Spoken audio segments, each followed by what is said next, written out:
The most important thing to me in Clanrust is the town itself, because it brought me closer to my family. When I met Alison, she gave me the oomph to get back into life again after I lost my son. So Clanrust means the world to me. What the picture means to me is my hometown. Wel, dwi'n mwynhau byw yn Llanrwst. Dwi wedi byw yma rioed, wrth gwrs, geni a magu yma. Felly, dwi'n nabod y mwyafrif o bobl yma. Mae'r bobl Cymraeg yn enwedig. Mae bobl yn gymdeithasol ac yn barod i helpu unrhyw adag os oes yna broblem yn rhywle. Testyn y prosiect fel o'n i'n dallt oedd cofio a bod yna gadar yn mynd i gael i'w gwneud a bod y peth o'r gwaith fydda ni yn droi allan yn mynd ar y gadar rwsyd neu gilydd, do'n i'm yn siŵr iawn. Bydd o'n ddiddorol gweld sut fydd hi'n troi allan. Mor lwcus ydyn ni i gael gwlad mor hyfryd.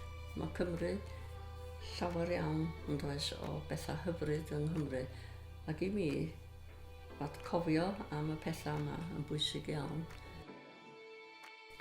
Mae'r prosiect yma wedi bod yn andros o ddifyr. Mae o'n sialens, achos mae yna amrywiaeth o bobl wedi dod at ei gilydd ran gallu celf, gallu corfforol, ond mae wedi bod yn brofiad bendigedig. Erbyn rwan, oedd y diwrnod cyntaf'n anodd, a mae o'n wych, achos mae'n amlwg maen nhw'n mwynhau. Mae gen ti drawstoriad o bobl sy'n andros o dda mewn celf, a dyn nhw'n poeni am y thema, maen nhw jyst eisiau trio pethau gwahanol. Dwi'n gobeithio fydd yr Eisteddfod yn gwerthfawrogi'r holl waith, fel dathliad, rili. Dwi'n meddwl bod yn gweithio'n wych cael plant sy'n fewn i'r prosiect hefyd, achos maen nhw wan yn sylweddoli bod yna bobl mewn oed yn Llanrwst sydd yn dipyn o gesus, dyd y gwir.